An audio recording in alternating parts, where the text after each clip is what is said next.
Welcome. We are so happy to have you here. Join us for the second annual program, generally dealing with the theme of art as a tool for social justice. Also, this year we're focusing on art as a way of creating community and healing. We have a fantastic program. We have Stoop storytellers with us once again. And I'm very excited, I'm very excited to hear from them. And then they will be followed by our guest speaker, Lily Yeh, who is an amazing community activist and artist and has much wisdom to share with us. I want to also welcome, first I want to thank Becca Plum, our partner at the American Visionary Art Museum. Yes. I should say our principal partner at AVAM. And I want to welcome Rebecca Hofberger. Where is Rebecca? Oh, there you are. Who I think almost needs no introduction. Rebecca is the beloved founder and former director of this museum. So we are all awed and grateful for her vision and her continued contribution. Rebecca will be back with us to introduce Lily Yeh. So to get started, I want to first welcome Jessica Henkin, who is the founder of Stoop Storytelling and will introduce our storytellers. Hi, everyone. Thank you so much for coming out tonight. I'm going to actually step on stage. I'm Jessica Henkin, and I am the founder, along with my ex-wife, Laura Wexler. We're still very much friends, but she has taken a step back, and so now I am doing the Stoop with my husband, Aaron Henkin, who's here with me tonight. So Stoop is a live event that has been in Baltimore for close to 20 years. We started in 2006 at the Creative Alliance. Our concept is very simple. We pick a theme and we ask people to share true personal stories on the theme. We mostly ask people who have some connection to Baltimore. And all the stories are recorded for a podcast that we are very proud to say is housed on WYPR's platform. So to that end, if you have a cell phone, and if you could just make sure that it's off, just so that the recording is as pure as possible, we'd be so grateful, the storytellers and Lily alike. So the way it works tonight is we have the honor of being asked by Becca, AVAM, to support this incredible initiative by Art and Remembrance. And the theme that we have tonight is creating art, creating change, art as a tool for healing and social justice. And it's timely, is what I'll say. So, and that's all I can say. Otherwise, I'll never, ever stop talking. So we have 4 individuals who are going to be sharing true personal stories on that theme. And the first individual has been a political cartoonist for 40 years.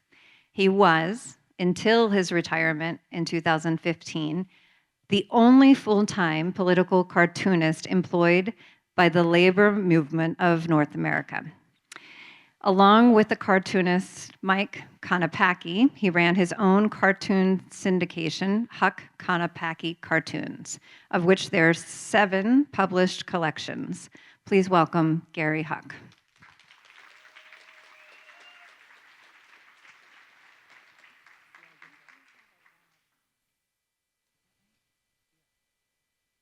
Oh, you're supposed to have a hand mic.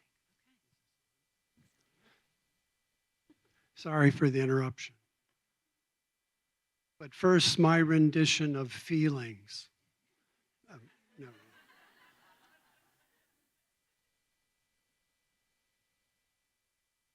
Mine is a David and Goliath story. And the way I'm feeling right now, I think there's a lot of people that would like to hear the David and Goliath story. It's in 3 parts.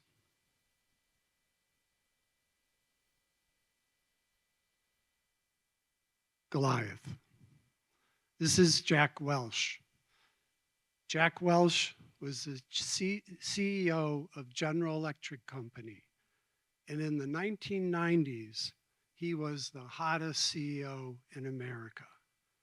He had taken the manufacturing division of GE, which produced light bulbs, microwaves, all the way up to large locomotive engines. And he took the profit from that division and was pouring it in to new ventures like finance companies and even purchasing NBC. And the stock was soaring. And as it soared, so did Jack Welch. Jack Welch was the first celebrity CEO in America. His face was everywhere.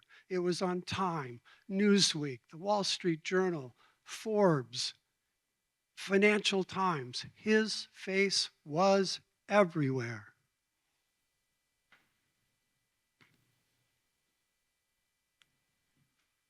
The cartoonist, David.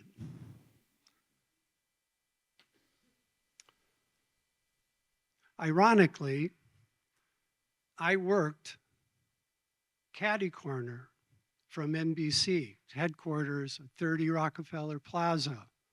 11 East 51st Street was the headquarters of the UE.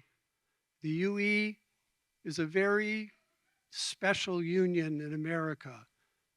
It's independent, it's radical, it's progressive, and more importantly, it had a cartoonist for 30 years, the great Fred Wright. And Fred Wright, unfortunately, got very sick. And while he was sick, they were looking for cartoons to put in their publications. And I had grown up working class kid in a working class city in the industrial Midwest. And I'd had my first show of cartoons when I was in the 4th grade. I was an arty little guy. And I had, like my brothers, I have 3 older brothers, and in order to go to college, we all went into the military. And when I was living in California, I got involved with the Farm Workers Union. And I started contributing cartoons to the progressive press, the left press. I founded a syndication with Mike Konopacki. And when the UE needed a cartoonist, they started running from buying our syndication and running our cartoons. And when Fred tragically died, they asked me to come on staff. So I moved to New York City in the shadow of Rockefeller Center. Something you need to understand about how corporations work in America. So if you're a factory worker and you cross the gate into GE's property, you do not bring your constitutional rights with you. You have no more constitutional rights than, say, a woman living in Texas. And so GE was trying to implement an industry-wide drug testing program, and the union was pushing back against it. And I was asked to draw an anti-drug testing cartoon. So there lies my drawing table. I have all these publications with Jack Welch's photo. I see his face on Newsweek, I see his face in Time, I see his face everywhere. And I'm looking at his face, and I said to myself, I know a place where I can put his face. And so by the end of the day, I submitted a cartoon, and the caption is, how to promote drug testing. Put the boss's picture on the bottom of the cup. So once again, Jack Welch's face was everywhere. It was on the Union Hall walls. It was in the factories. These little stickers were made, and the workers would just stick them on all the machines. It was republished in the publications all over America. It was republished in the Washington Post because drug testing was a big issue then. And Jack Welch went ballistic. And he mustered his lawyers, and they came to the union, and they demanded that the cartoon be removed from syndication. They demanded that it be taken down from all the places that it had been, and they demanded the head of the cartoonist on a stick. And you know what happened? Nothing, absolutely nothing, because I did not work on the side of the fence where there are no constitutional rights. I worked on the side of the fence that gave me the protection of the First Amendment to the Constitution of the United States of America as long as it lasts. And so Jack Welch could huff and he could puff, but he could not blow me down. Jack Welch died in 2002. His obituary was written just a few years ago in a book entitled Jack Welch, How He Broke Capitalism. As for the cartoonist, I live to tell the tale.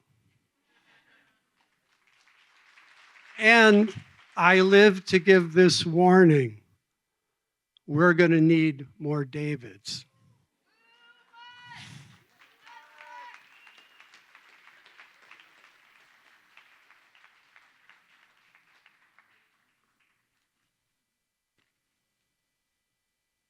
Sorry.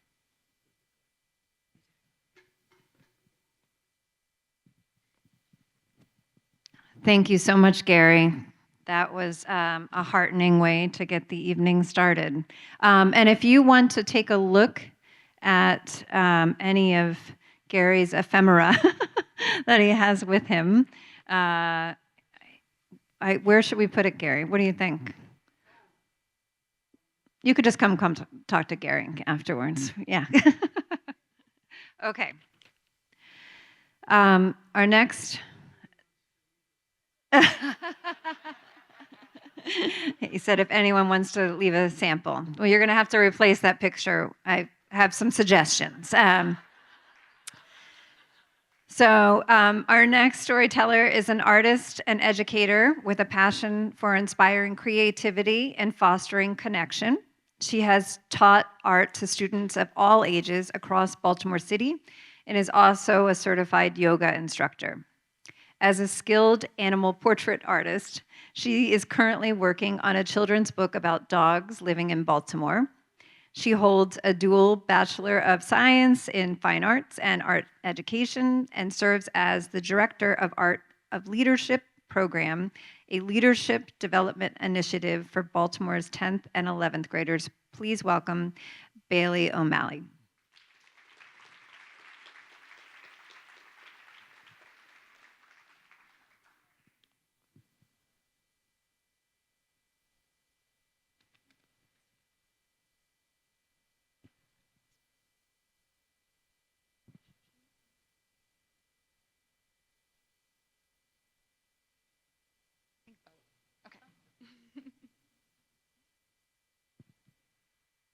Hi, everyone. I'll admit I'm a little nervous, but I'm learning to be nervous and to show up anyways. So here I am.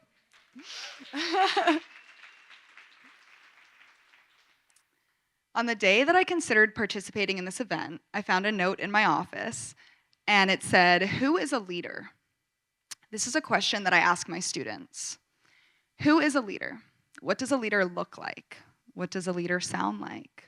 What is leadership? I work for Art with a Heart. It's a visual arts nonprofit in Baltimore. I'm the director of the Art of Leadership, a program that brings together 10th and 11th graders from across Baltimore to develop leadership skills and to bridge cultural divides. My students represent a wide range of races, ethnicities, religions, socioeconomic backgrounds, gender identities, and also learning styles. And every cohort creates a capstone public art project. So the students collaborate with a community in Baltimore, and working together, they design and then create a public artwork that's meant to uplift and inspire the community. I am an animal artist, animal portrait artist, and I'm also an art educator. And when I applied for this job, I had no experience as a director, but I was very excited. And though I had experience teaching, I didn't necessarily see myself as a leader, and I wasn't sure how I was going to fit into this role as a mentor for these students. On my first day, I walked in and I noticed a lot of students engaged in conversation. They were talking about school and sports and music. And then I noticed a student sitting off by himself, wearing all black and doodling on a piece of paper. And I decided to sit next to this student. I learned that his name was Charlie and that he loved video games. Because I had initially perceived this student to be shy, I wasn't quite sure how he was going to fit in with the rest of the program or what he would gain from the program. Fast forward a few months, and we had a session on storytelling. And the students answered the prompt, "Tell us about a time that you overcame a fear." Some students told stories about roller coasters or math exams. And then when it was Charlie's turn, a silence fell over the room. Charlie told an incredibly vulnerable story about how his family had to support each other through a pretty challenging circumstance. The story was raw, it was vulnerable, and I was nervous for him, but I was also proud of him. Well, something magical happened. Like a ripple effect, other students started opening up. It was subtle and it happened slowly, but their conversations started to shift from more surface level to deeper discussions about life. I noticed something shifting inside me as well. I started to let my guard down. I realized that I didn't need to be a perfect leader for these students. I also realized that I was a mentor to these students because I was there for them, to hold space for them to be themselves, to show up as their authentic selves. When it came time for our capstone public art project, New Song Community Learning Center, an educational nonprofit in Sandtown, Winchester, had asked us to paint a mural in their neighborhood. My students drafted a design, and we planned a community art day so that people who lived and went to school in the neighborhood could help us paint this mural. Throughout the month of May, we prepped the wall, we painted a big blue background, and we wrote the words "Love Community" in big letters. And on Community Art Day, we were thrilled that people of all ages came out. And they filled the spaces with words of positive affirmations, of hearts, of illustrations of children that lived in the community. And while I was washing paintbrushes, I glanced over and I noticed Charlie laughing and painting with some of the kids. It's a memory that I reflected on when he graduated from the program in June. Charlie is one example of the incredible young leaders that I've met in Baltimore City. And my students have taught me that I don't need to be perfect to be a leader, that no one needs to be perfect to be a leader. But leaders do need to listen to other people's stories and other people's perspectives, especially when they're different than their own. I'm learning to show up authentically as I am, flaws and all, from my students because they continue to show up as they are. A leader is someone who believes in the creative potential of a space where we can gather as a community. Thank you.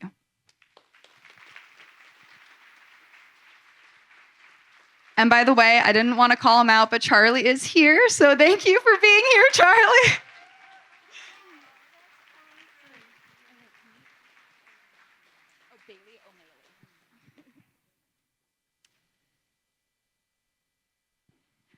Oh, Bailey, that was beautiful. I love that. And I have to apologize. I mispronounced your last name. So it's Bailey O'Malley, not O'Malley. Okay. Our next storyteller. Growing up in New York City in the 70s and 80s, Tavia La Follette's aesthetic heart and curatorial eye carried the struggles of the city at that time and the art that grew from that labor.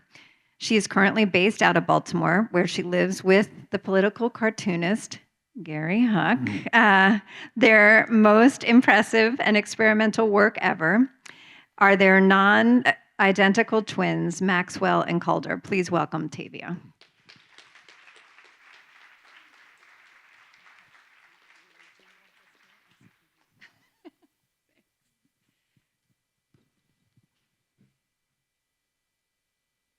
Thank you.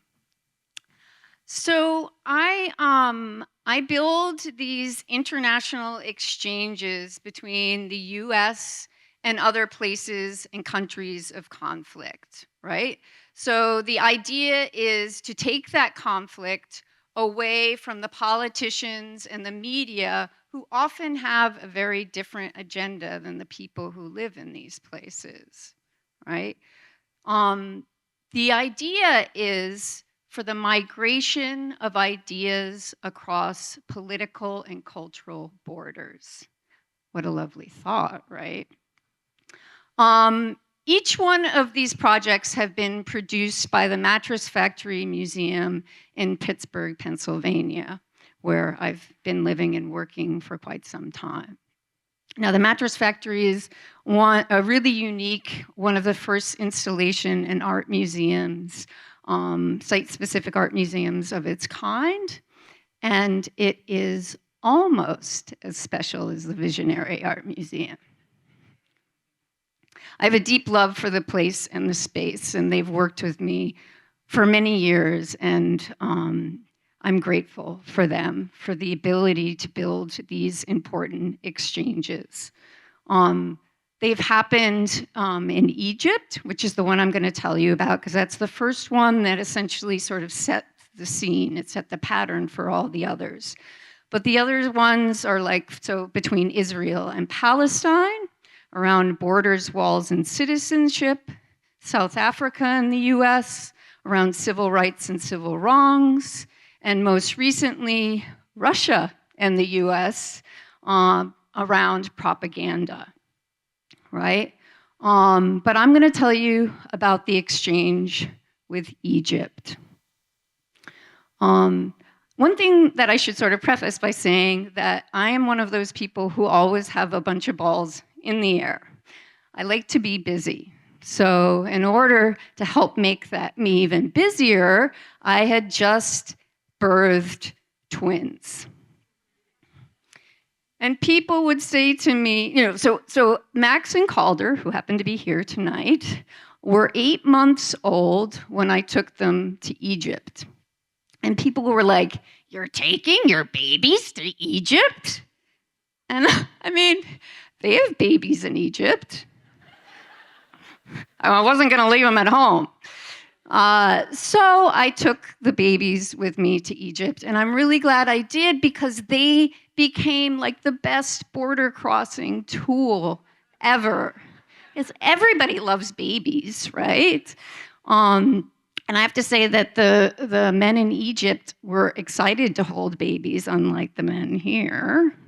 I don't know what that's about, but that's another story. Okay, So, you know, Egypt, I basically had gotten this residency, right? With this, my host, let's call him Assam. And Assam was basically like a giant metaphor for the revolution that is about to come.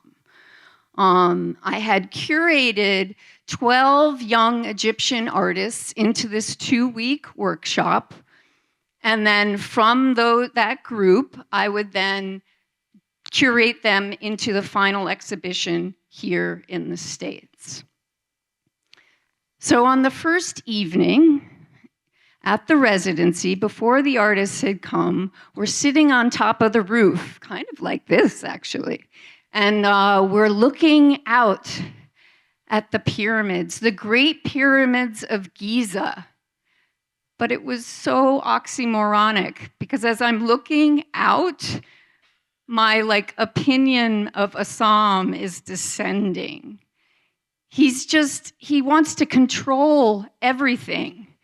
And I could see that it was going to be an issue. I could tell it from the first night that this was going to be an issue. But I just kept moving forward, because that's what I do. I keep moving forward. But Assam had an attitude that I just couldn't really embrace.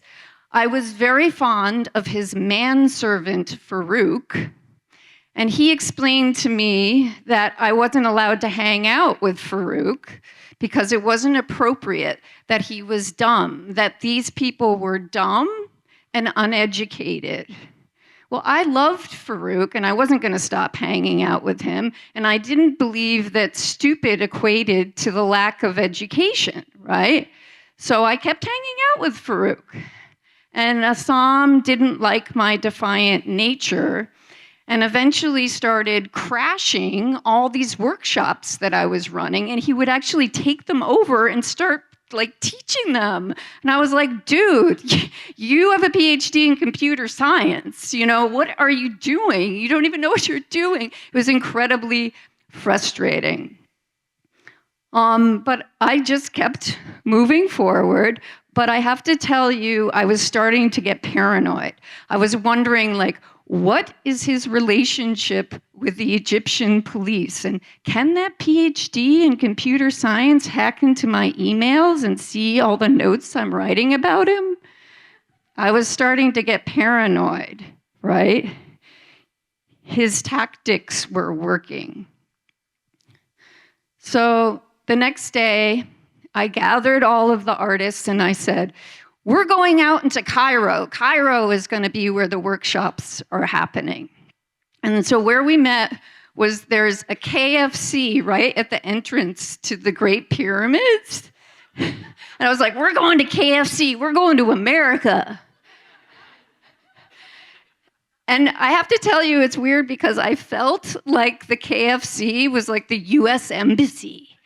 I was like, I'm safe here now that I'm in the KFC, where nobody's gonna tape my recordings or spy on me. But the point is that after I sort of explained what was happening, and they saw it too, they were the youth. They were the signifier of what was to come too, right?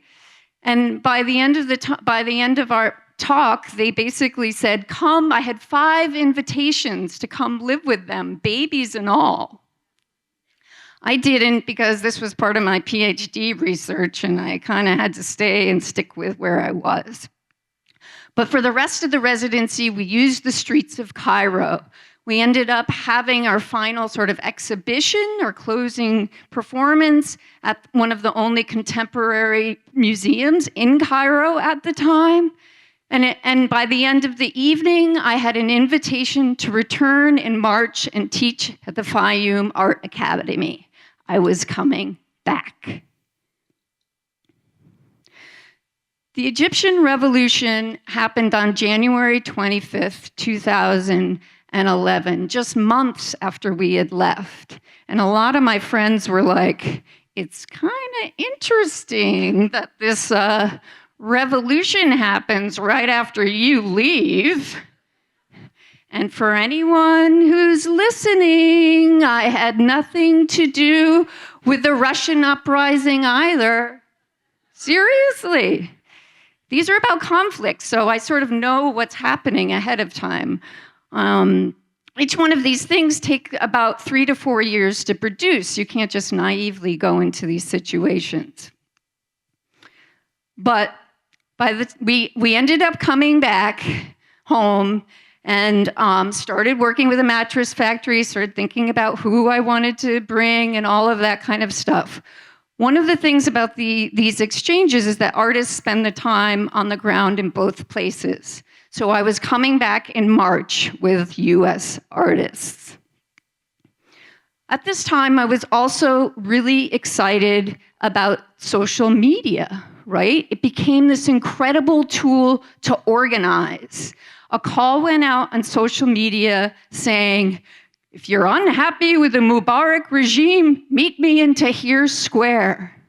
And by February 1st, 1 million people were protesting peacefully in Tahrir Square. Hell, we brought in 9 US artists to join these peaceful protests. It was an amazing experience, and there was performance, there was art, there were people doing all kinds of creative things because they'd spend the whole day there. It was a magical, magical experience. There's a saying during the Egyptian Revolution that said, you can crush the flowers, but you can't stop the spring from coming. Well, the spring came right on going, and the revolution came right on going. And I felt like we needed to struggle a little bit too, and apparently so did the visa process. If you look around on your paper, on your chairs, some of you will see the actual questions that they ask you in the visa application. It's super hard to get Egyptians into the country when there's a revolution going on, but it's even harder when that revolution is influencing the Occupy movement here in the States, right? So this was like a contagious idea spreading around the world, Arab Spring was. You know, it was being run by poets and philosophers, by agitators and shopkeepers, by skateboarders and videographers with iPhones. You know, it was the 99%. This was the time of change and revolution all around the world. Something to ruminate on as we move into the next year. So anyway, on these forms, sorry, I'm spilling everything everywhere. I'm just gonna highlight a few. Do you have any specialized skills or training, including firearms, explosives, nuclear, biological, or chemical experience? Another good one is, have you ever ordered, incited, committed, assisted, or otherwise participated in genocide? I mean, sounds more like a recruiting tool, but for who? The Egyptian Revolution also had another saying, and it was, the revolution will not be over until everybody has a picture of themselves on a tank. Well, I plan to get mine this January. Join me.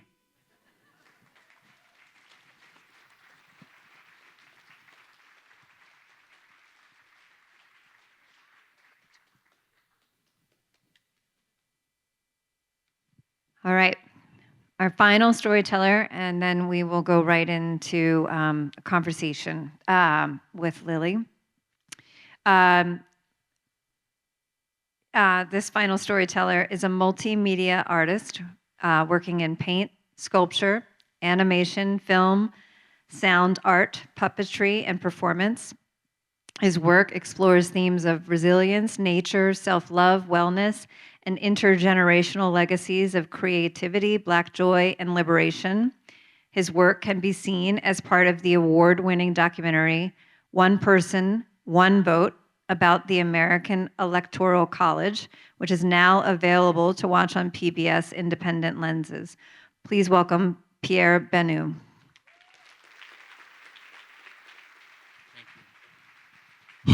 Thank you. How you doing? All right. Before I start, and I'm assuming a lot of you are artists. Is that fair to assume? All right. I know we're all feeling the tension. Can we just make 3 seconds of noise? Let's just get it out of our system. Can you walk with me on that before I even get started? Because it's all in me. So on the count of 3, we'll do it 3. 1, 2, 3. Make noise. Thank you.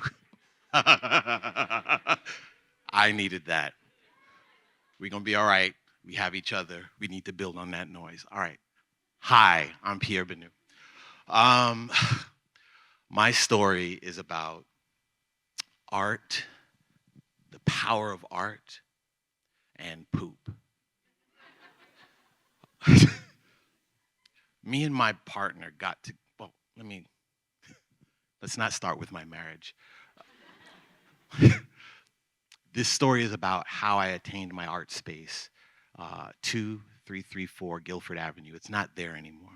But when me and my wife got together, we decided to quit our jobs and live as artists, live as creators, live radically, right? If we're going to fail on our own terms. So for years, we would just support each other in each other's endeavors, right? We'd create something. We made books. We made a feature film. We did.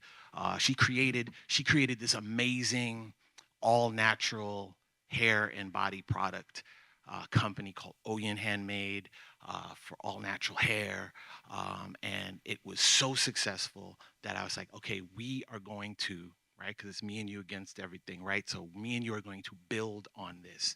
So we built, and I said to myself, I'm going to stop doing art for like 5 years, right? And so the 5 years came, we grew out of our house, and we got like a little studio to start building out of. And one day on our way to work, lightning hit a tree. It made us detour, and we saw this building. It was pouring rain. We saw this building, and the sign was flapping, and I got out of the car in the rain, and I was like, all right, 555, whatever it is. And we wrote it down, and within 2 months, we were in a factory, and we were successful enough that we could get employees. And so inside of this factory was a space that I could do art again, right? I could be an artist again. And so that was super exciting for me. But for me, having an art space means connection to community, right? Connection to community. So many of us have let art atrophy in our spirits. So many of us have been raised learning things like, wow, colors, how to count. We learn all these amazing things and are asked to do so in connection with art. But then as we get older, that disappears, right? And we start to become adults, and art is something we go to a theater and see, or it's in a museum. It's detached from us. It's not part of us anymore. And so what I wanted to do with the art space is to reconnect people with art in their lives in a functional way, right? The majesty of art is functional. It must be functional to me, right? So I think about it like a chef, right? They're chefs, and you don't have to necessarily be a chef to make breakfast, right? And that's how I need art to be in your lives. You don't have to be this amazing artist, but I need you to tap into that creativity that's in your spirit to help you, motivate you, and navigate your life. It's so important. So now I'm in the neighborhood. I have a whole half a block and then a corner. 3 major problems. One, waist-high weeds and grass. Number 2, condoms. A lot of condoms.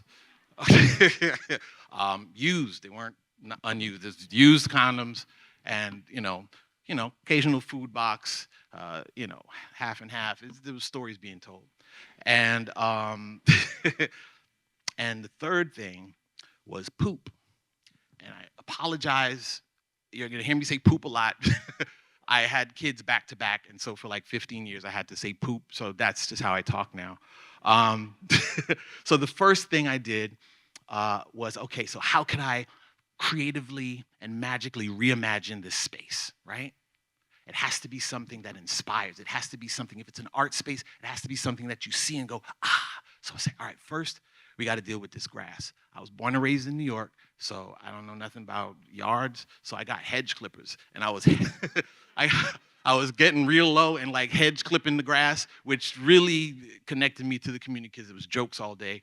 But they were like, you should get a lawnmower. I was like, lawnmower, all right, bet. So I went, I went and got a lawnmower, and I didn't know I know now, but like I got the push, the brr, brr. So I'm outside doing this and brr, brr, and and I got it low enough though that I was able to get seeds, and I would get little corners and little spots, and I would put sunflower seeds. So it's just like, wow, these giant sunflowers and little perennials, and it was dope. It was amazing. So wow.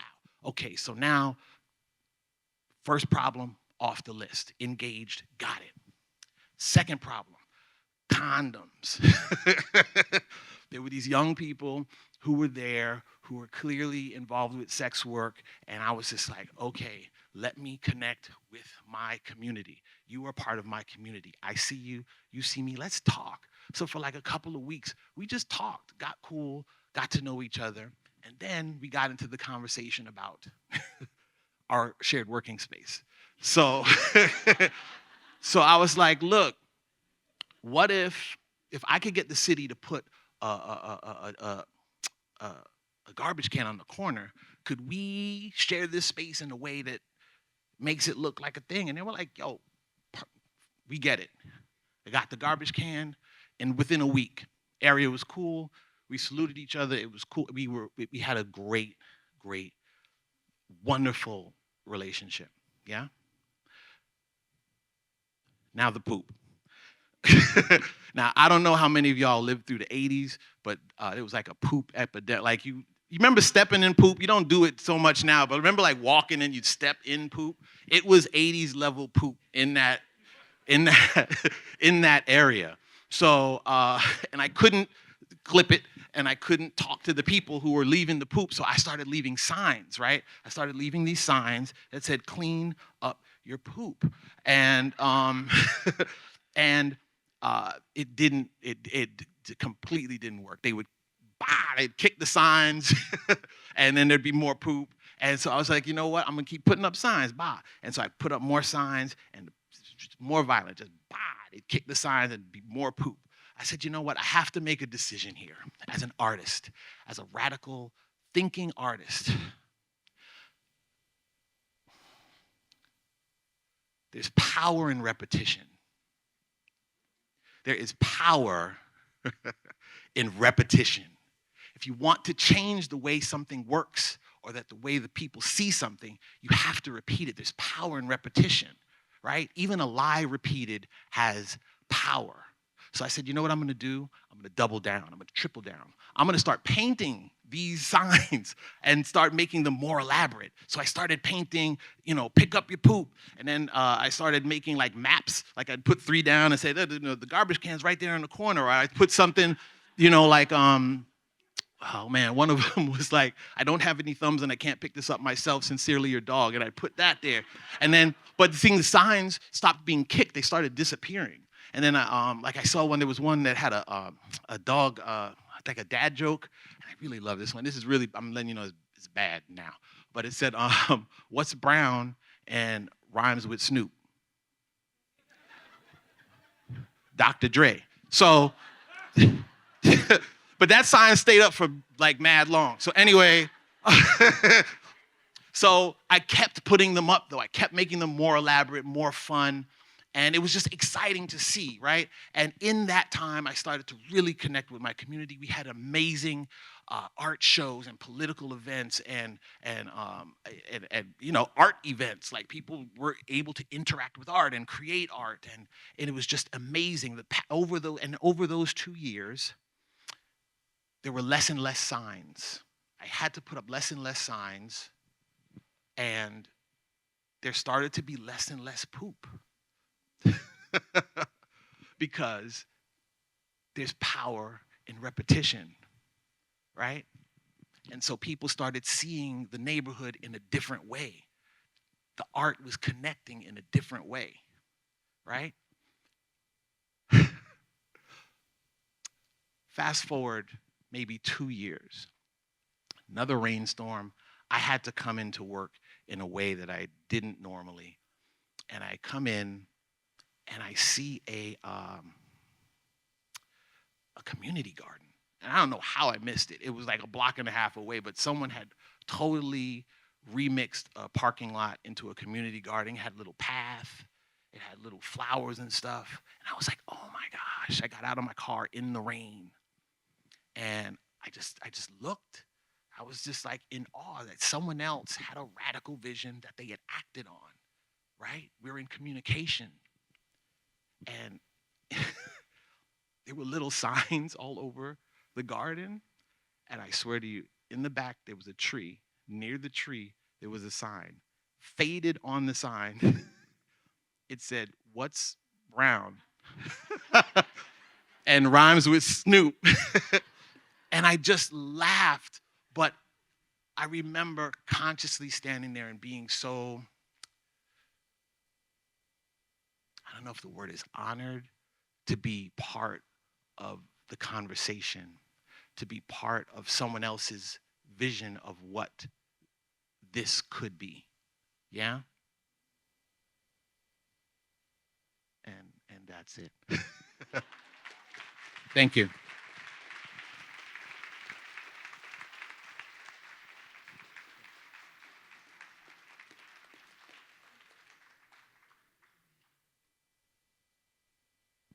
Nice to see you again, Pierre. um, let's have another round of applause for all the storytellers.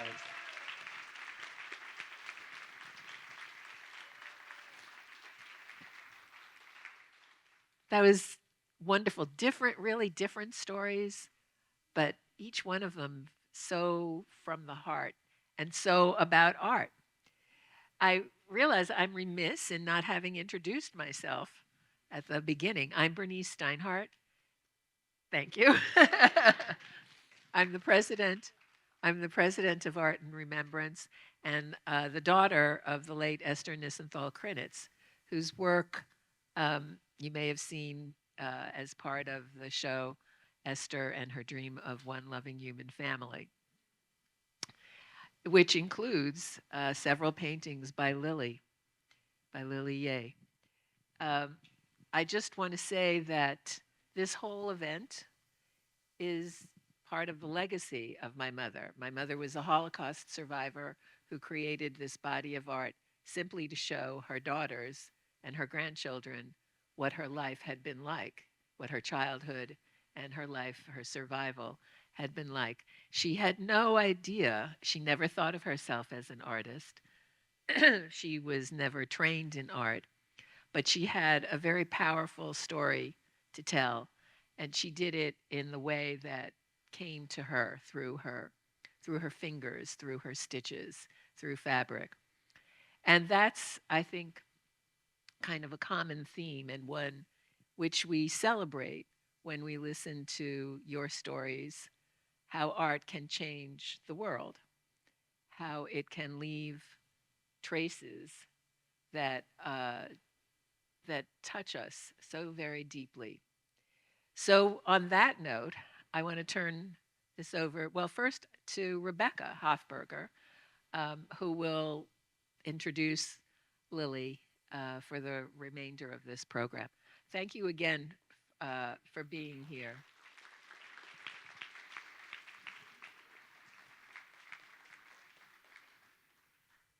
Bernice, I have to say that in my whole 72 years of life, the day I walked into your and Bruce's home and saw in your living room the stacks of your mother's embroideries was life-changing and something I'm forever grateful for. So thank you, and thank you to the staff who continues to carry on the lessons. I noticed something with speaker 1 and speaker 4, that the power of humor, you know, whether it was the court jester who could say to the king and get away with things no one else could. Oscar Wilde said, if you're going to tell people the truth, make them laugh or else they'll kill you. So you think of your Stephen Colbert's, etc. So thank you for your life's work. My pleasure is to tell the story of someone I admire with all my heart, and that's Lily Ye. So Bernice says to me, okay, I want you to introduce. I said, I'd much more rather, you know, just sit with everybody and listen. But she said, no, will you introduce her? And I love Lily. So I said, okay, I'll do it. And then Bernice says, how did you meet Lily Ye? And I thought, and you know, long-term memory is getting, you know, tough. I could not imagine a time where I did not know Lily. And I realized that is because when you meet those few people in your lifetime that are their home and what is inside of them and where they dwell and everything that flows from them comes from that special kind of inner home, that when you reflect that, you resonate with that. It's, I think the Irish call it anam cara, you know, the soul's friend. And that is out of space and time. That is a recognition. And so those are the friends that you all have, that if you don't talk to for 10 years, the minute you see them again, it's instant, that reconnection. And I see, you know, some people have that experience. So Lily, and I said, Lily, do you remember how we met? And she said, no. So I appreciate that. Now, let me tell you a little bit about Lily. You can read her Wikipedia. You can read, Becca did a great job writing up a little bit about her in the program you all have. But born in China, came to America, fell in love, married a nice Jewish boy, had children, became a tenured art professor, and is a spectacular trained artist in her own right. But she does something that we have blazoned as a headline in our permanent collection. And that is the quote from a letter that Vincent van Gogh wrote to his brother Theo. And we live by that here at this museum.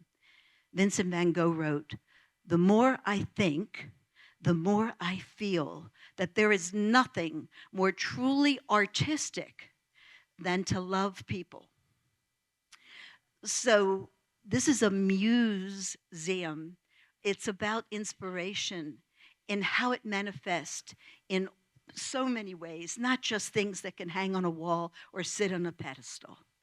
And so we try to showcase that fierce commitment to be an alchemist of that which is wrong and that is painful into something that is healing and beautiful. And so we've honored Patch Adams, you know, who has never done anything but give away medicine. And we've honored Daryl Davis, the incredible musician who had the courage to befriend over 200 KKK Klansmen and the patience to listen to why they would in the world be Klansmen and befriend them and get them by just that power of the heart to cease being Klansmen, to give him their robes, their rings. That, for me, those are the ultimate artists amongst us today. And so the Mother Teresa of the art world, I like to call her that, is Lily, because she had attained so much as an immigrant to America. She really attained the American dream very early on. But her friend, Arthur Hall, who had a dance company in North Philadelphia, said there's a, trash-strewn, needles-sprung, park, block next to me a lot. Can you do something to help transform it? Well, that grew into, I believe, 11 acres, 11, I'm sorry, big blocks of North Philadelphia, the part of Philadelphia that at that time was particularly neglected, dangerous to go to, etc. And Lily, I don't know if you remember, but I remember everything you tell me. I don't remember when we met, but you told me that you went eventually and you took like a ribbon and you outlined the 11 kind of contiguous trash-strewn lots, and you put a stake right in the middle, and you said you put the ribbon there not to keep people out, but to invite people in. And she then worked for 11 years, giving up the tenure position to work with the neighborhoods, non-artists, just regular people of all ages and all strengths and all weaknesses into making something beautiful. And we have found with our self-taught visionary artists over and over again that when the life experience becomes too big for words, often it will come out in something, whether it's music, or it will come out as an expression that transcends mere words. So Lily runs to where there's pain. I don't know anyone quite like her. So after devoting and staying with the people and transforming that North Philadelphia community, first off, when it started to become more beautiful, people said, let's check that out. There's something good going on there, right? And then what you had were like the local grandmas realizing it was cold in winter up in Philadelphia, they could sell coffee and they could make their cakes and sell those too. And little by little, people were so carried away by what positive good could come from the hands of just regular old people that they bought into it and helped transform it. But then Lily is constantly aware of where they're suffering, because she understands suffering. And if you go and see, and I hope, how many of you have seen our Esther and the Dream of One Loving Human Family exhibition? Thank you. We have our docents here who are so amazing. They give of their time to take people through, and they feel like family to Bernice and to Rachel. What we wanted to do was to get at the roots of what has permitted genocide to happen throughout time and place, going back from the very first genocides. And to do that, we wanted to bring in Lily's work with the Rwandan survivors of one of the most fierce massacres ever, unalive, by the way. And she then went to the survivors' village where most of their families had already been, most of them hatcheted, to death, macheted to death. And where they had to go in the survivors' village to do their daily marketing was where there had been the mass grave to stand over of all their loved ones. So it was Lily's idea to go back to that community still grieving and to be able to say, we're going to build together a place of such honor of all those people you love so much and who aren't here today with you. And most of those people in that grave are just bones at this point. So she had them take clean rags and write love messages and wrap them around the bones of the people. And then there was this very ritualistic taking of all those bones of loved ones into this place of honor. So let me just quote one thing from that exhibition. There is a headline, and it says, "Evil begins when you begin to treat people as things." It's by Terry Pratchett. It's a very Martin Buber-esque quote.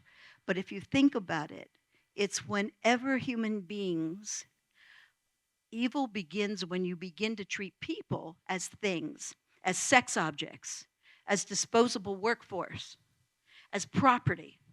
Anytime you make a thing out of a sacred other. So I would like to introduce you to all my friend Lily Yeh. who has never thought of a human being as a thing. Never.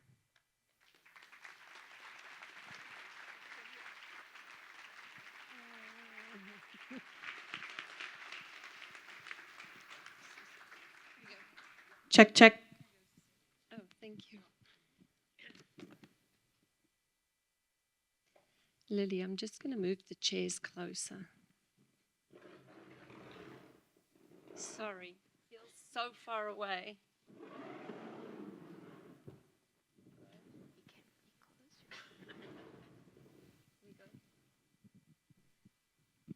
Hello.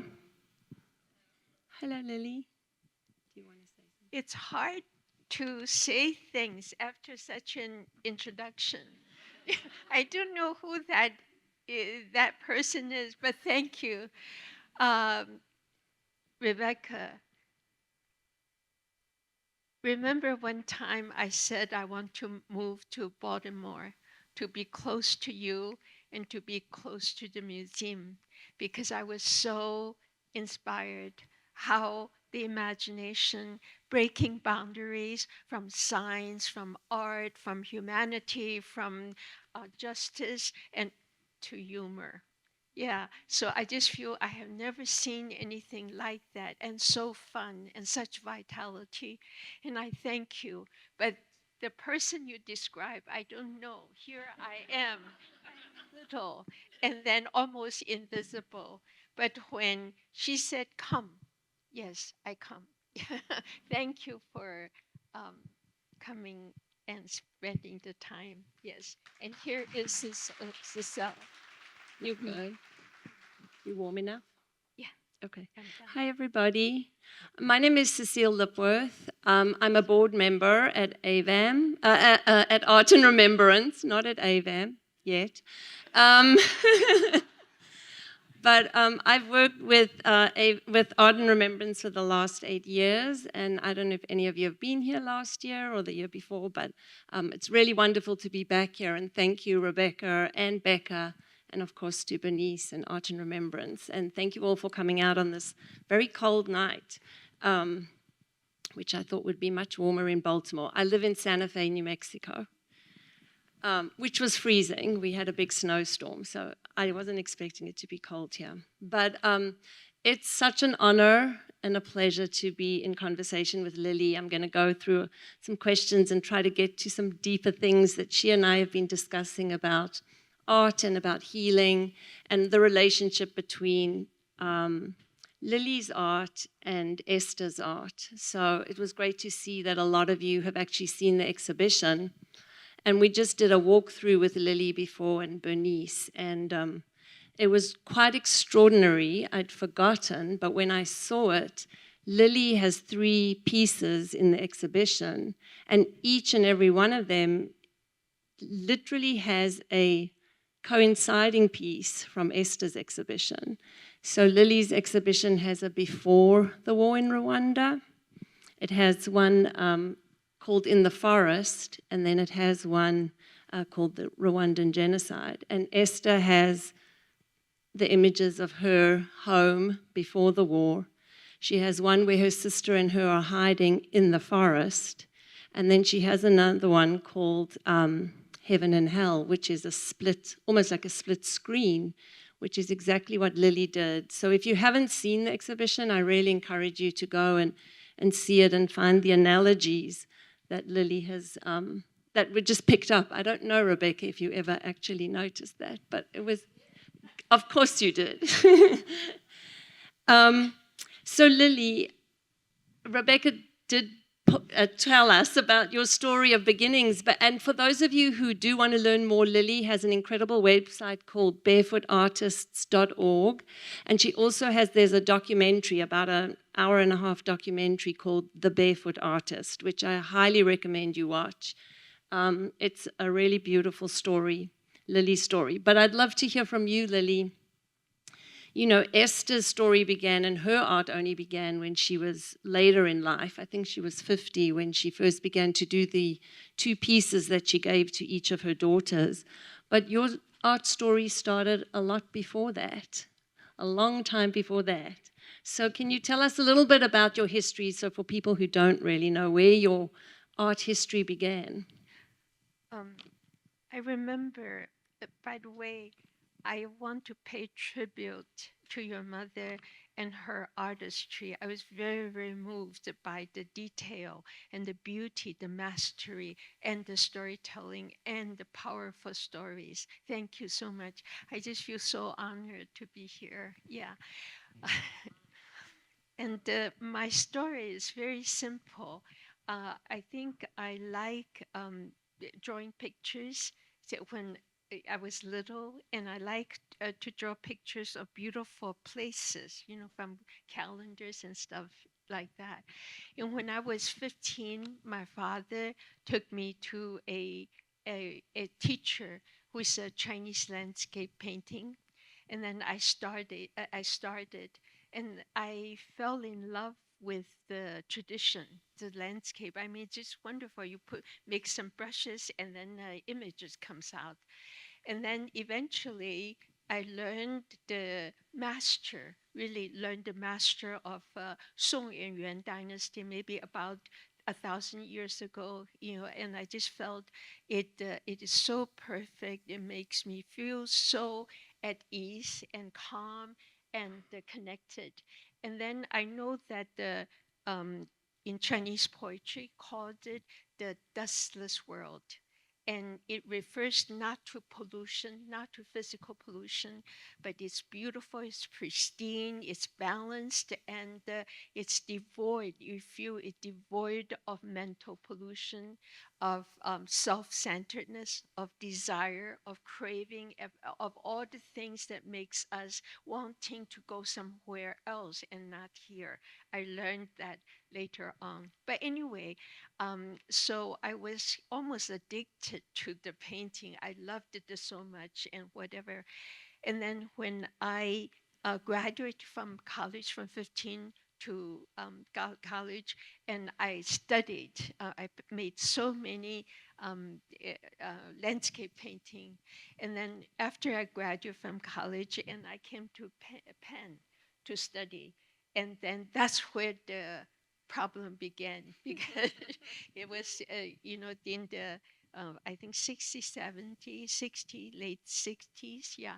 And it was, Americas went through this really, the great change. And I come from 10th, 12th century and suddenly thrown into the 20th century. And I always had the feeling that I barely catch on the train is moving so fast. I barely hang on, and then just making through a day. It was very unsettling, but totally challenging time. That's my story. And your art helped you through that time? Your art was the thing that No, inspired you then? no. I never, I mean, how do you say, um, Rebecca, you painted such a glowing picture. It wasn't like that. Was it was very modest. And then I struggled a lot. And like I went to Penn, I got the master's degree, I get a nice job, and eventually I taught at the colleges of art in Philadelphia, and later on named the University of the Arts. Very nice job, and I loved the job, and I liked the students and everything, but I never felt at ease, and always feel not rooted. And then eventually, I just felt sometime I felt the, yes, my life was good. I had a family, I have a son, and teaching at the university. It's all good, show at the, best gallery and so, but I felt something was missing in my life. It wasn't anchored. And sometimes I would even panic. I felt that life is passing me by and I'm not with it. I was not with it. And then that was the state I was in. Externally, I was fine, but internally, I wasn't. Something was missing. Yeah, until uh, I met Arthur and went into inner city North Philadelphia and broken, trash filled, and a lot of drug addiction, in whatever. We all know the pictures.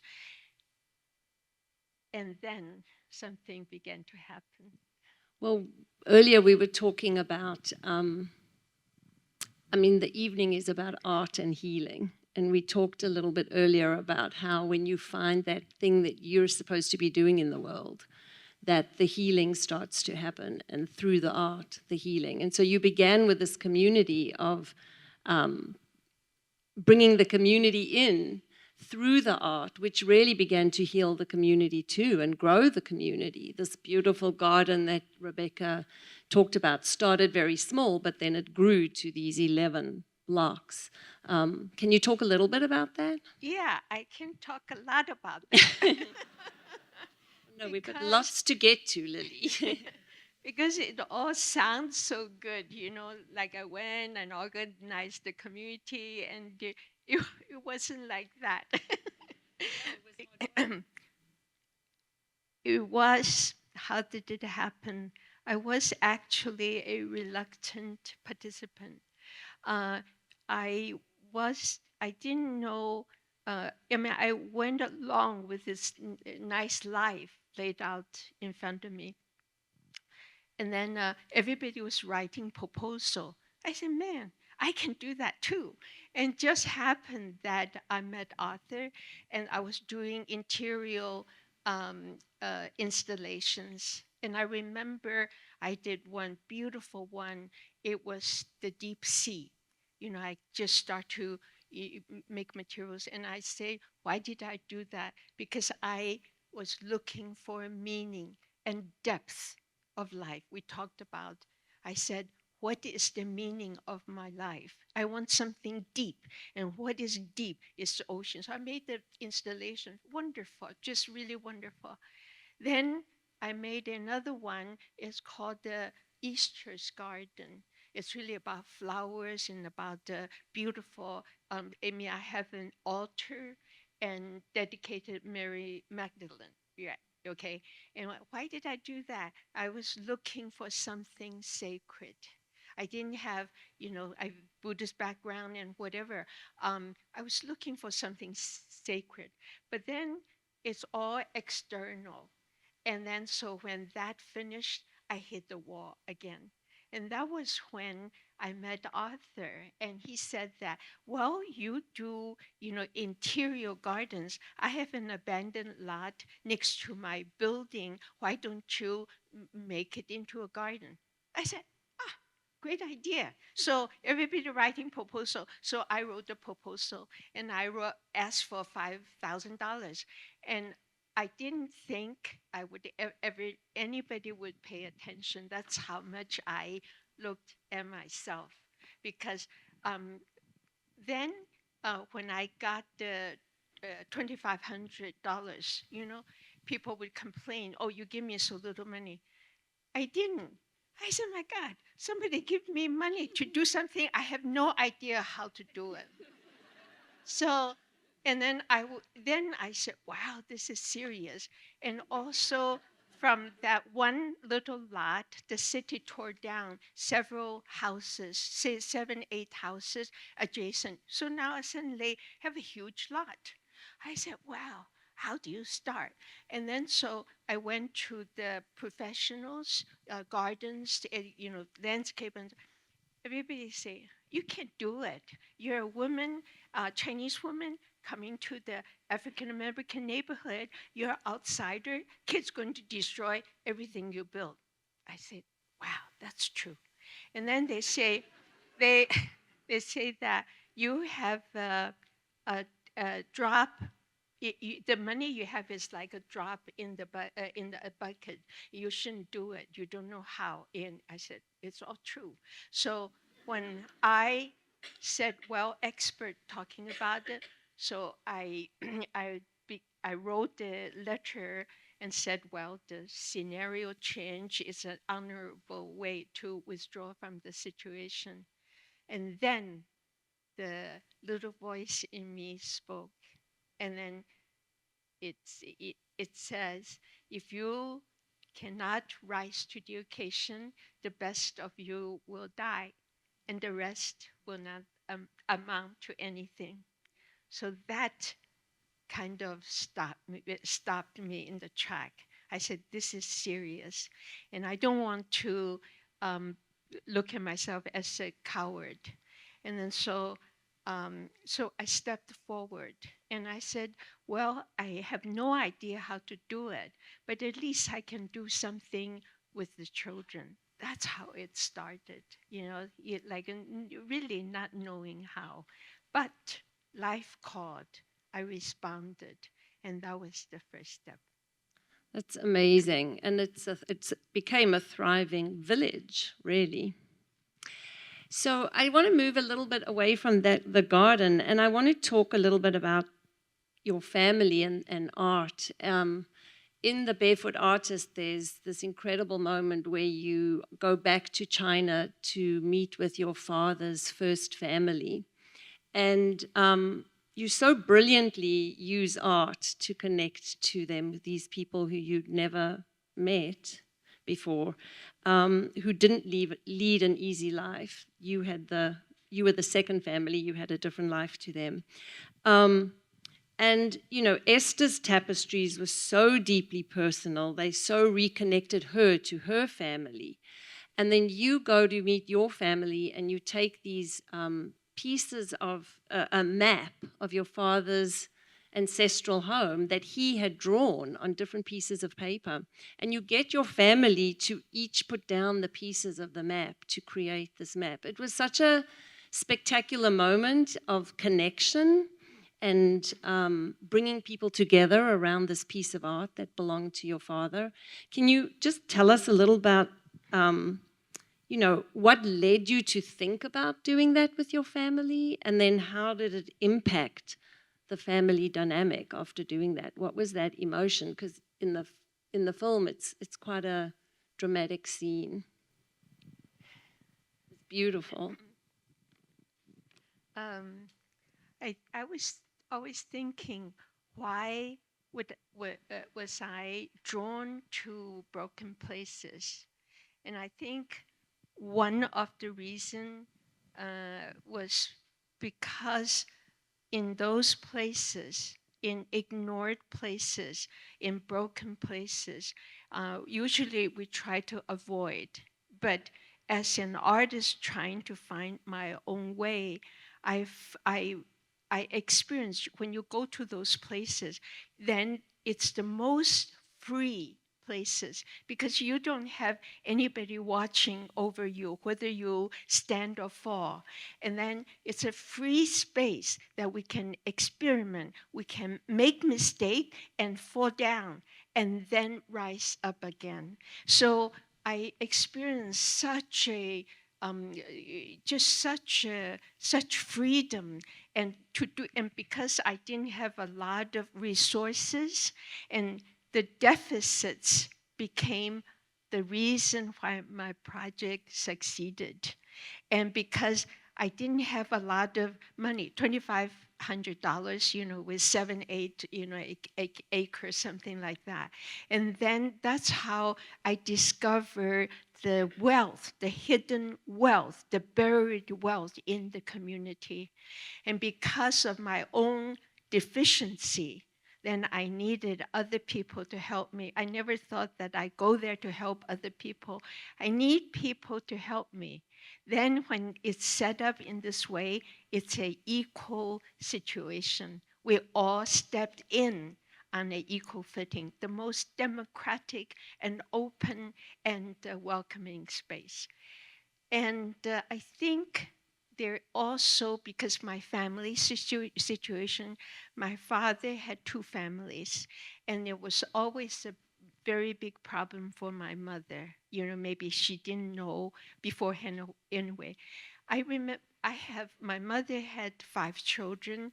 I remember we talked about my little brother always felt that he basketed in the family love. And I said, how strange.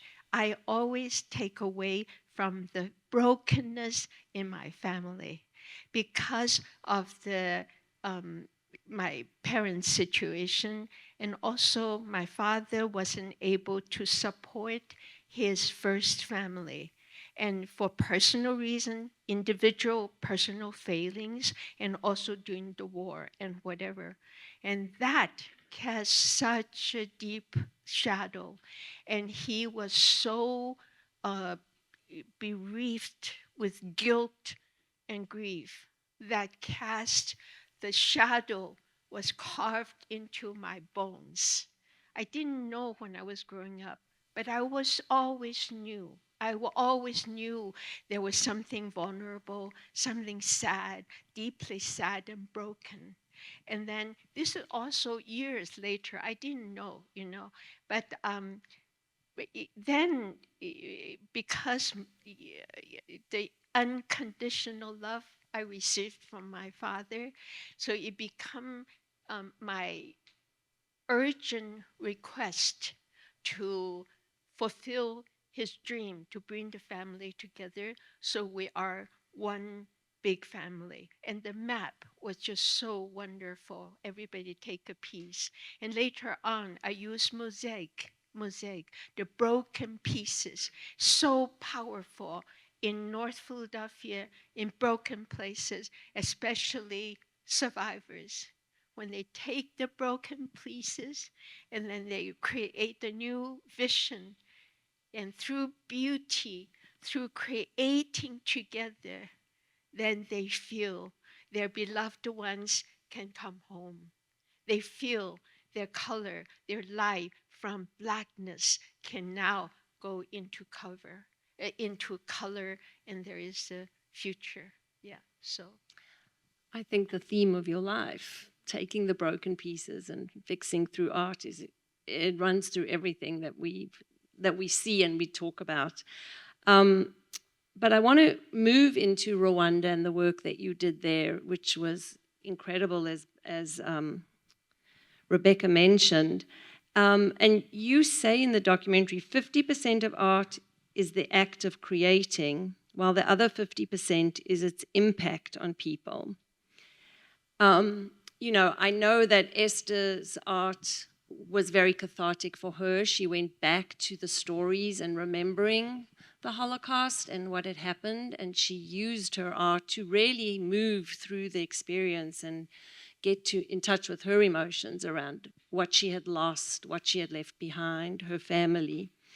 When you did that art in Rwanda, can you talk a little bit about how art facilitates healing and specifically the role the collective creativity plays together when people are together in releasing the trauma? Again, I have to be truthful to the situation. I have to rearrange this scene a little bit because you made it sound all so nice that, that I knew how to do it. I went to heal and it all came together. It wasn't like that. And I want to just say one other thing because we talked, but Lily there's a book, Memories of Survival, which is Esther's artwork in a book that Art and Remembrance has put out. And Lily took the book to Rwanda without knowing beforehand. There was no connection between Lily and Art and Remembrance beforehand, but she actually took the book with her. I want to remind me to go to that part when I brought your book of your mom's work to Rwanda to work with the genocide survivors. Okay, I want to really pay tribute. But let me go to the very beginning. Life does wonders if we trust it and open our heart and dare to step forward when life beckons to us. because I found out that that is when we step into our own life. And then we have authenticity. We live it according to what life requests us to do. We don't ask permission from anybody. We live we live the purpose we were born. And so I think the first step was in North Philadelphia inner city. And when life gave me the opportunity I've been searching for so long, and suddenly it came. It didn't came the way I dreamed, somewhere high up and so forth. It came in the broken land of trash-filled North Philadelphia. I didn't mean to stay there.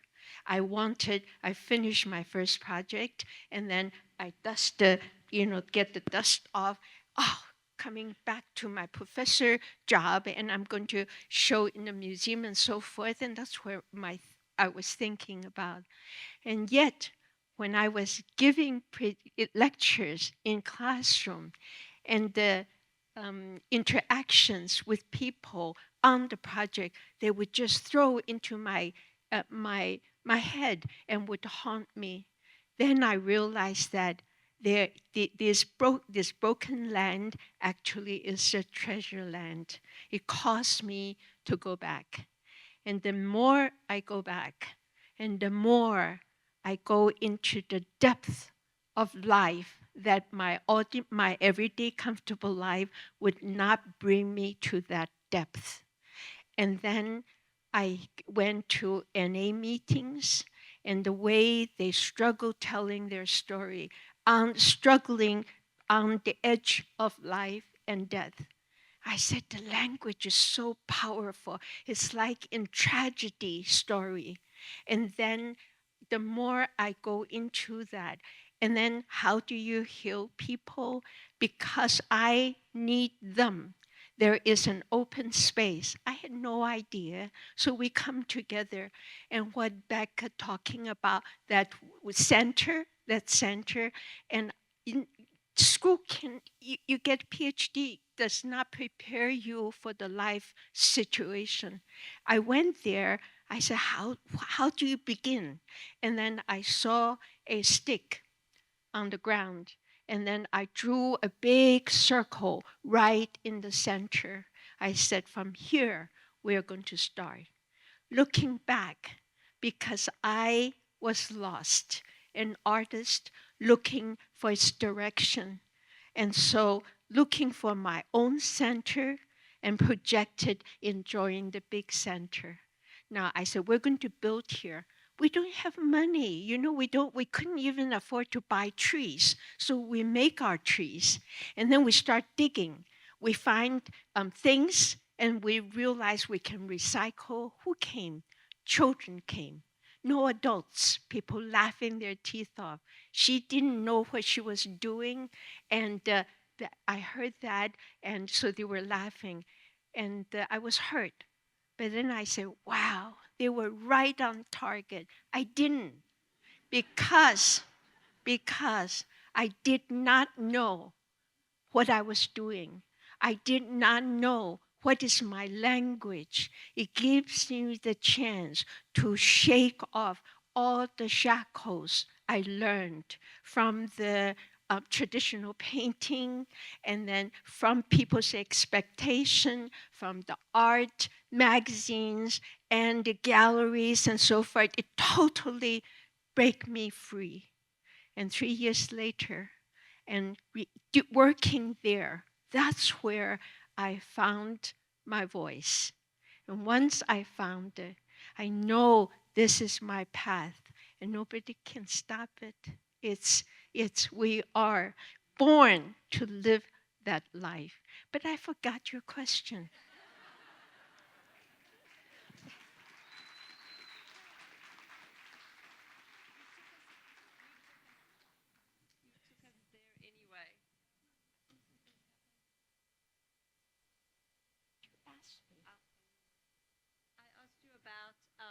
Oh, Rwanda. I have to tell you this story. Yeah. Rwanda. I had no idea I was going. I was in life. I we all read about fairy tales that when you don't know you're lost and you in either a ford, you don't know which way to go, then you find a tree talking to you. For me, that was real. You go to a river and you need to cross to the younger shore. You don't know how to go, and the boatman would come. That's what life prepares us for if we have the courage to take the first step. Rwanda, no. I was on my way to, I was on my way. You will let me know if I talk too much, okay? Yeah, please do. Because I have such stories. And then I was on my way to Nairobi. By the way, in Nairobi, anyway, I had the opportunity to meet Father Alex, and I went down and worked with a community, 100,000 people living around a huge garbage dump, and where they collect the garbage.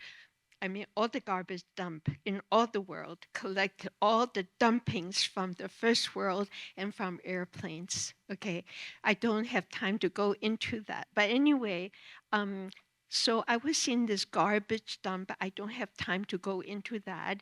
But that was the second place that transformed the direction of my life. Talking about going into the depth, talking about following Jesus' footstep.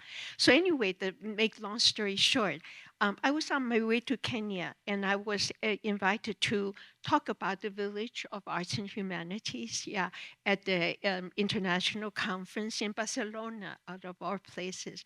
There was men. This was 2004. No, yeah, 10 years after the genocide from Rwanda. He spoke about the suffering of his people from such depth of his being.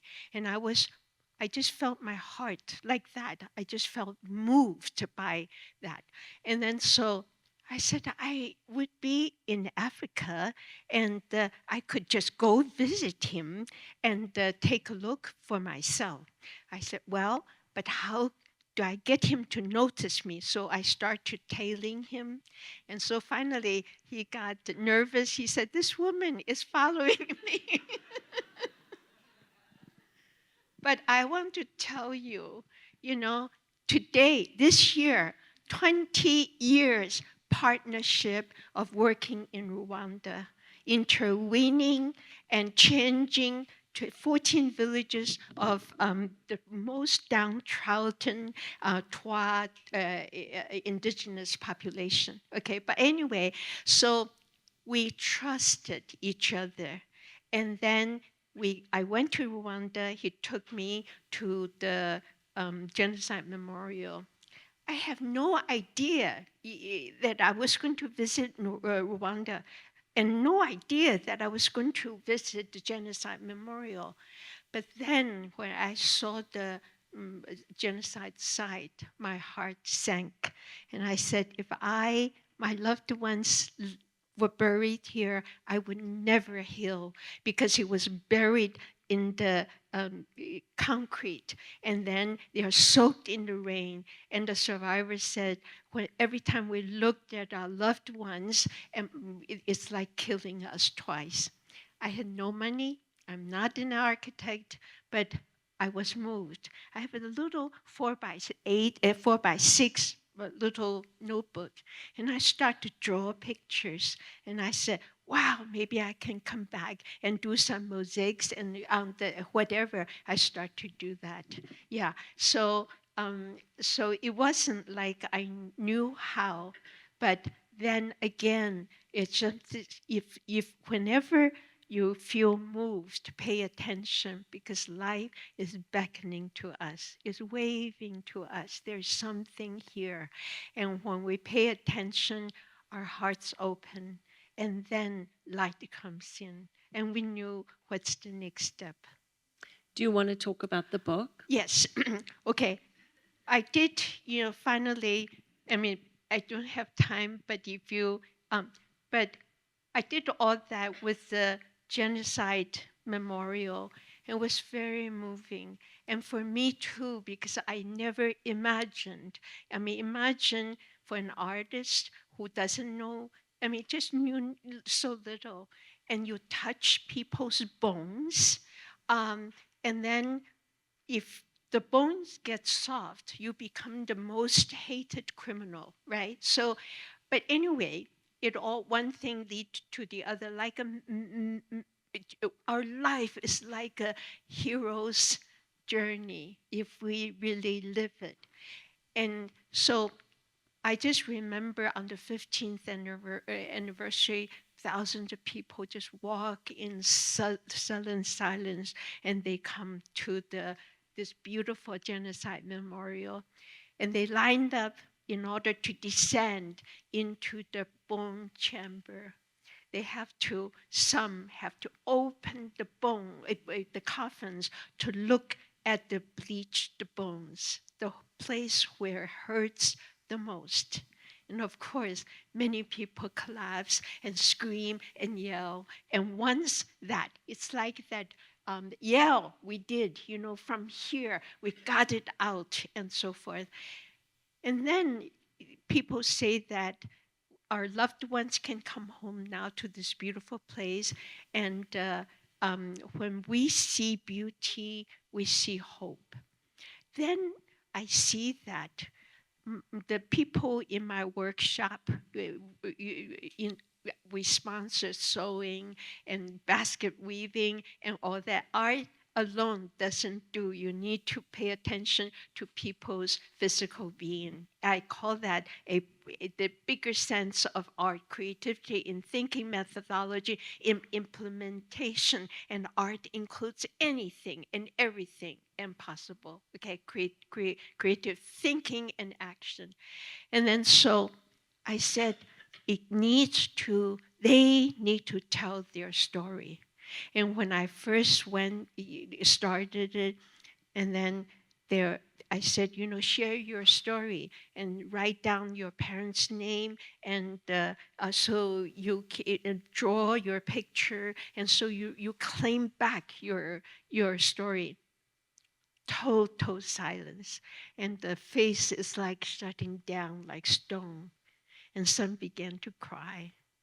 I said, why? Your childhood memory must be so sweet, so kind. And then they say, all killed and no more. And then I came back the second time. I brought 2 books. One is your book. And said, that is about massive killing. And the other is Frida Kahlo. And that's about personal suffering and pain. And I said, you can be vulnerable. You can expose, because that's the only way you can heal, is just rip it open and let it spill out like air, air exposed to light, and be, embrace the pain and bring it out. So we had, storytelling, painting, theater, and so forth. That's when healing happens. Yeah. It's amazing. So always thank you. Always thank you.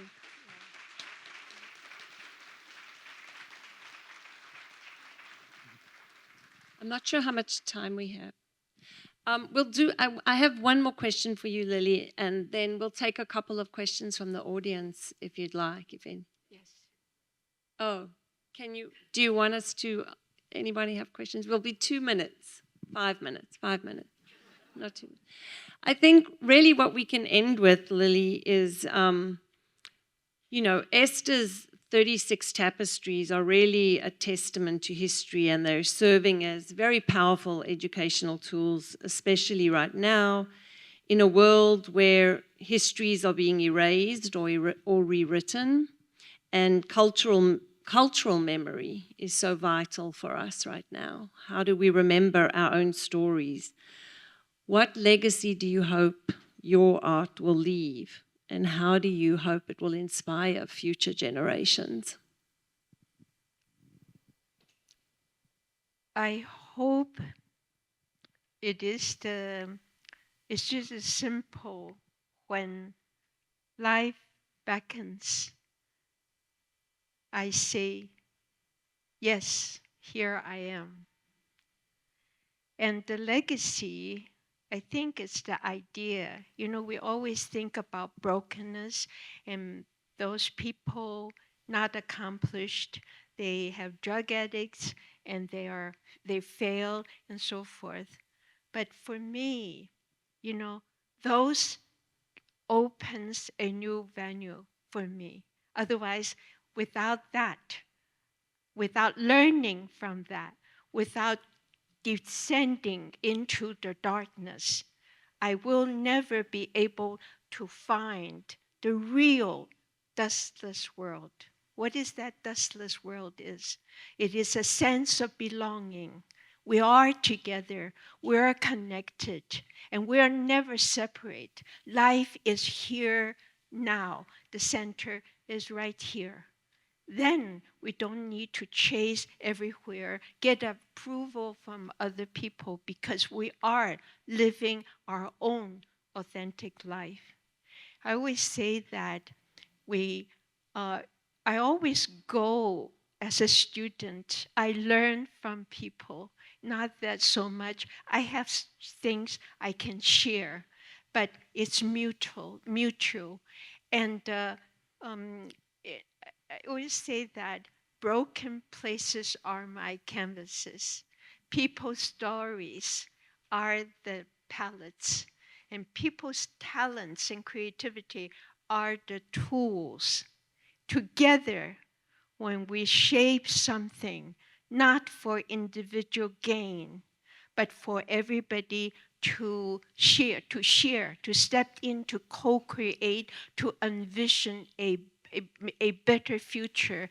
That's where our hope and joy lies. And I hope that is my legacy. If we live our life, each one of us is a tree of life. How do we root? We root through the darkness. We penetrate into things that is hard and painful and dark and gritty. And so that's how we gain the strength. And we rise to the sky. We're open, and for rain, for wind, for whatever. And we naturally bear flower and bear fruits, because that's what our life to be. And then when other people come and take our food, the fruits away, we are full of gratitude, because then they help to generate other form of life. So if we live our life right, I think it's just a natural way, the way of nature, that we prosper and thrive by taking care of each other, by connecting to each other. Then we have that sense of homecoming and a sense of belonging, and we are not alone. We are together at whole, in one, not only with humans, but with all life and sentient beings. Yeah, I hope that. That is so beautiful, and the most fitting thing you could say.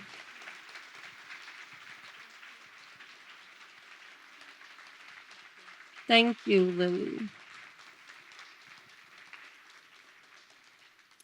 So I think we can take maybe one or two questions if anyone has any in the audience. Rebecca.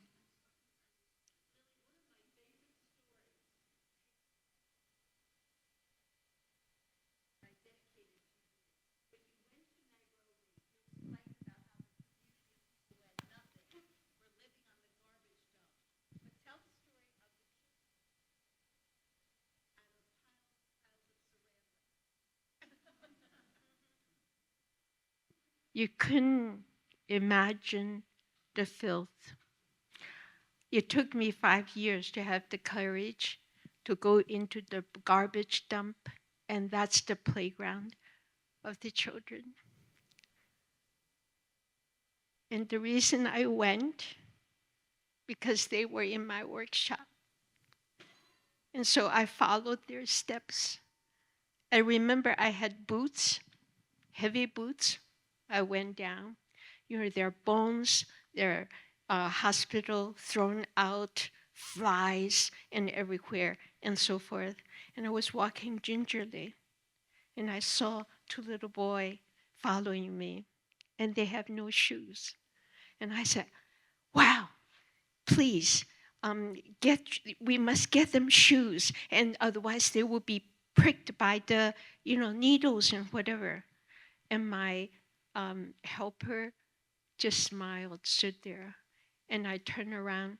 There were 20-some children there, they totally destitute.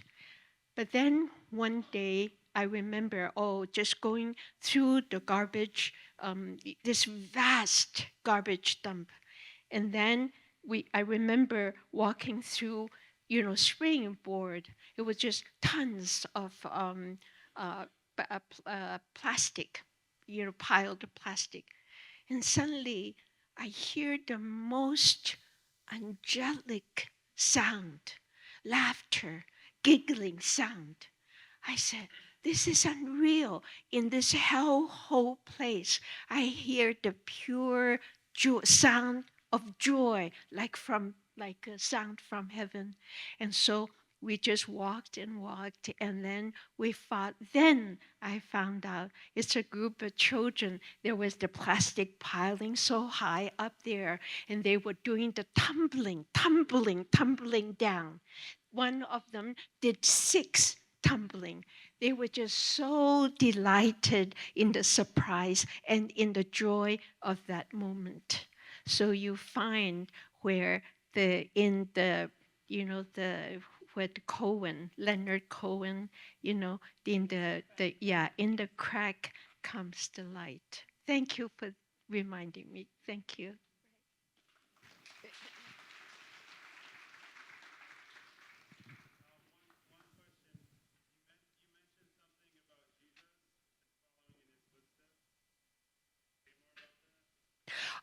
Yes, it's not me, but it's Father Alex. When he is a radical priest, and then there are many preachers, religion. I mean, Sunday you go on in Nairobi Street, every 2 blocks, sometimes 1 blocks, in front of the house, back of the house, different preachers preaching. Without religion, I don't know how people live. And then we're always talking about condemned people using drugs and children smoking what do you call shuglu. Little children.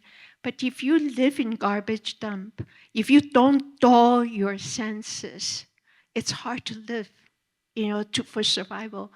And then, so we have many preachers, many Catholic, very big organization. But usually they live outside of the community, on the edge or whatever, But Father Alex, he decided he's baptized by the poor, by poverty, and he insert himself in the community. Whatever people eat, he eat, and then the way people live, he live just like the poor. And then it's just I wouldn't have the courage. I went there because of him. And then I saw him, I said, wow, this is real. This is real. Father Alex Zanotelli, look him up. Incredible. That's why where he followed the Christ. Yeah, right. So I think that's our program. Oh, yeah, sure. Let's take one more question. Sorry, can you louder?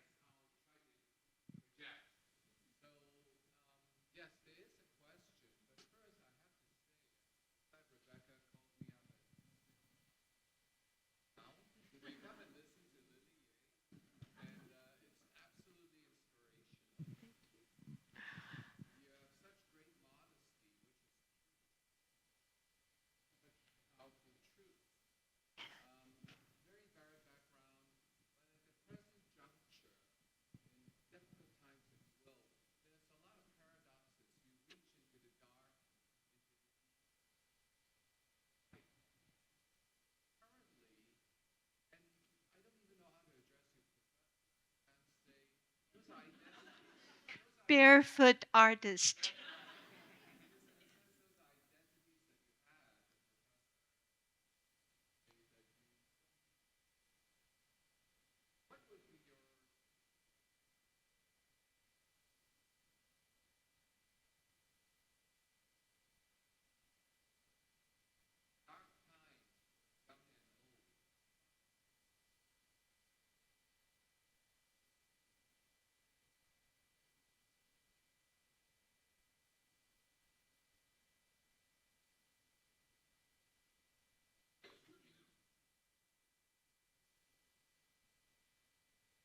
It's hard, isn't it? It's hard. I think about the massive dying of species, our ocean. I think of our grandchildren in the future. It makes you cry, makes you break down and cry. And I think the first thing is just be kind, smile and embrace. I think we suffer from pain of isolation, and we just hug each other or just smile or be gentle. That's the first step. Uh, we can't change the world, the situation, but we can change ourselves.